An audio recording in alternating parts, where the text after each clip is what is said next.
Shushu. Shushu.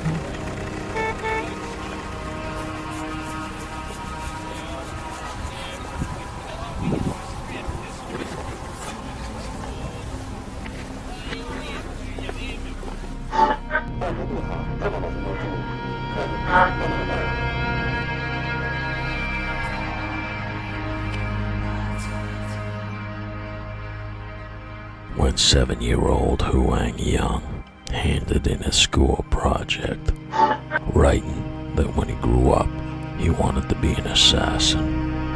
I guess his teacher found it amusing, maybe even cute. But when he told her that he'd always wanted to see the look on someone's face when their heart stopped beating, she would have realized that were creepy, even by Chinese standards. Funny thing about kids, they grow up and they stop being cute. But one thing that never changes, just like kids, adults have hobbies, something to relax themselves. Mine is gardening. Yeah, I know it sounds a bit soft, but I find it cathartic. Huang Yang, he had a hobby as well. He used to pick up teenage boys, bring them back to his apartment, beat them, torture them, fuck them up the ass, and then kill them. And sometimes not in that order. And I guess there's a lot of people who wish he'd taken up stamp collecting instead. 看32 D， 立即变身32 D， 34 A， 立即变身34 C， 正规连胜。 When police found the first two boys in a farmer's field, lying side by side with their clothes on and their arms tied behind their backs, they'd been missing for over a month. They told their parents that they'd been going to a job interview. No reputable employee ties up and kills its applicants. Police noted that as well as finding footprints at the scene, one of the kids had his cranium hacksawed clean off, and he'd been literally skull fucked, cause it was dripping wet with Chinaman baby batter.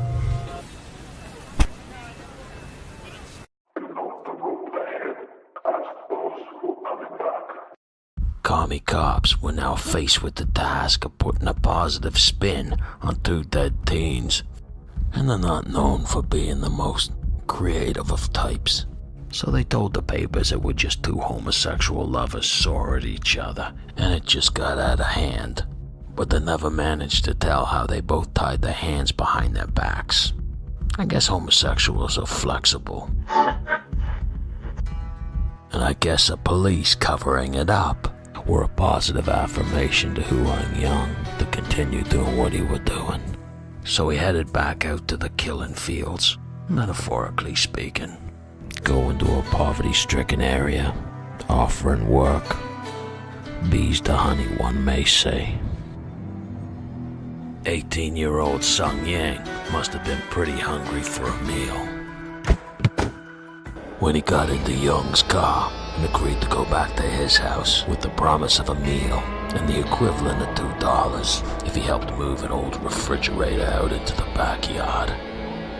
But unfortunately for Sun Yang, it was the first and the last job that he'd ever have. 0點零營養男士好希望好似勁過 Chuck Norris， 偷偷地打針，偷偷呢個好似快過法拉就好似 Uli Stomping 嘅反個成功。 Jung told the police that he hadn't meant to kill the boy, and when he'd injected embalming fluid into the teen, embalming fluid that he had stolen from his job as a janitor at a funeral parlor, he just thought it would temporarily paralyze the teen. I guess he were wrong, cause the kid died minutes later, going into a cardiac arrest. I guess it never affected what Jung had set up to do, cause when they found him, he had enough commie cum in him to make a life-size jizz statue, if that sort of thing ever existed. And if it doesn't, I've copyrighted it.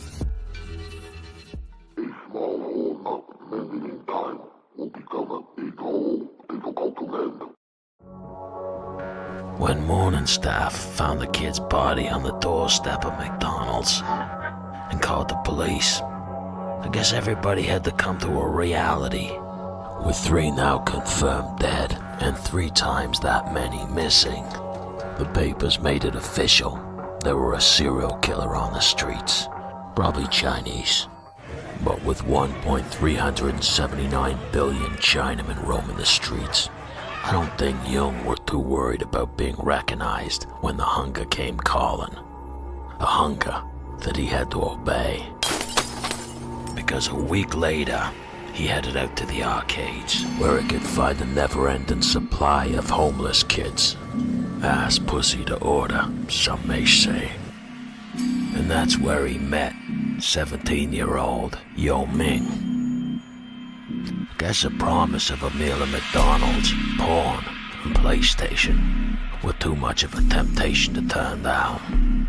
But sadly, it was the last meal that Yao Ming had ever have. He was slipped a rape drug. Then 2 days later, while he was still unconscious, he was dropped into a river.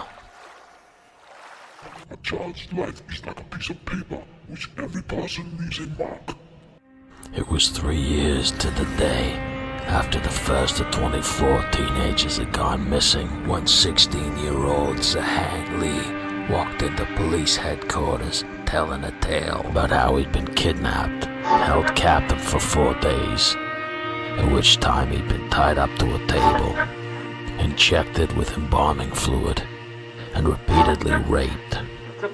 It was only after pretending to be dead that he were able to escape, but police didn't believe the punk's story because he had a criminal record for thievery.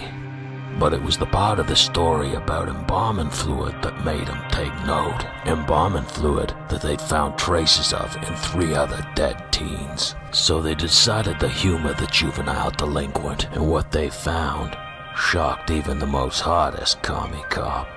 A room full of teenaged boys, wrapped up like a bunch of goddamn sandwiches, waiting to be served. And there was even a table. A sodomy table, the same one the kid said he'd been tied up and fucked on.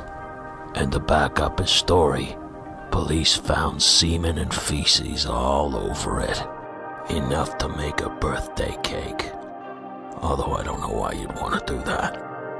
Commie cops waited for Jung to come home from work. And when they arrested him, he didn't deny a thing. In fact, he said he were glad that he'd fulfilled his dream of becoming a hitman, and he were ready to go to his god. Probably a Chinese god.